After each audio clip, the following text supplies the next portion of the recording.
This is the real story of Leo and a huge Rottweiler named Bruno. At first, everyone thought it was a story about tragedy, but in truth, it was a story about protection. Meet Leo. He's just a baby, and these are his 4 friends. Yes, you heard that right. 4 big friends. Hard to believe, but it's true. 3 of the dogs were loud and energetic, always playing with each other. The 4th was Bruno, a huge Rottweiler with a broad chest and an alert, watchful gaze.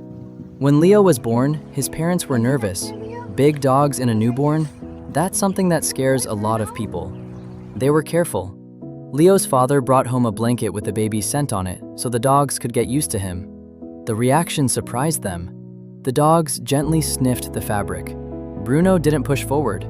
He sat down and slowly sniffed the edge of the blanket for a long time, as if committing the scent to memory. When Leo finally came home, the 3 dogs ran around the room in excitement. Bruno walked over slowly. He tilted his head and carefully touched the baby's blanket with his nose. Leo gave a soft little laugh. Something shifted in that moment.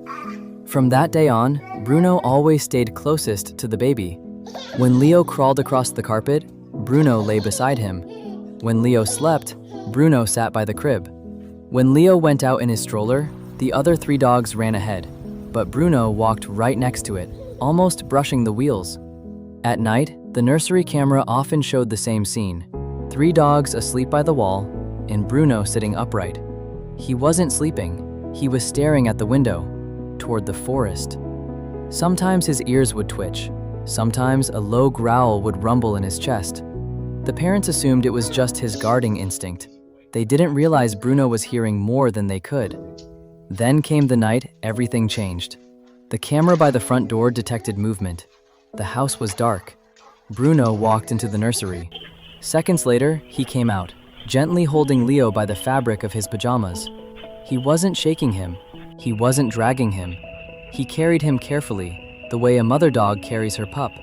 He walked to the door, pressed the handle down with his nose. The door cracked open. The other 3 dogs jumped up. One whimpered, another scratched at the door. The 3rd paced in confusion. But Bruno was already outside, into the night, toward the forest. The door closed. In the morning, the crib was empty. At first, Leo's mother thought his father had taken him. Then they understood. Panic hit instantly. They replayed the footage over and over. The police received the recording. Search teams combed through the forest for days. No footprints, no clothes, nothing. The case slowly went cold. Photos of Leo and Bruno hung on the station board. Eventually, they were taken down. The official statement was brief: missing. The house fell silent. The 3 remaining dogs lay by the door and barely played anymore. Almost a year passed.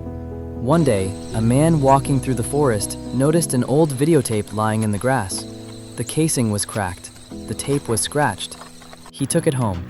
The TV screen filled with static. Then, Leo's face appeared. He looked older, dirty, thinner, but alive. He held the camera too close to his face and smiled. Behind him stood Bruno. The footage was shaky, like Leo was filming it himself. They were walking through the woods. Bruno always moved ahead, checking the path. Sometimes he disappeared into the bushes, then came back. Leo showed a small shelter, a rough tent made from branches and fabric. Firewood was stacked neatly beside it. Next clip, a campfire. Bruno walks into frame carrying a fish in his mouth. Leo pets him and quietly says, "Thank you." Night. The camera is placed at the entrance of the tent. Leo lies down to sleep. Bruno settles at the opening, completely blocking it with his body. He stares into the darkness. A snap of branches. Bruno is on his feet instantly. A massive shadow enters the frame. A bear steps toward the fire. Slowly, carefully. Bruno doesn't back away. He growls, deep and steady, and steps forward. Sudden movement. The camera falls sideways. Blurry shapes. Roaring. Barking. A violent struggle.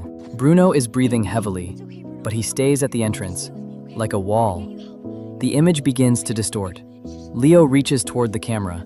The screen goes black. When the tape ended, the man sat there for a long time in silence. This was never a story of kidnapping. It was a story of instinct. Bruno didn't take Leo away from home. He took him away from danger. He heard what humans couldn't. He sensed what they missed. And until the very end, he stayed by Leo's side. Some people call dogs just animals, but sometimes they're the ones who make the hardest choice of all and pay for it with their own lives.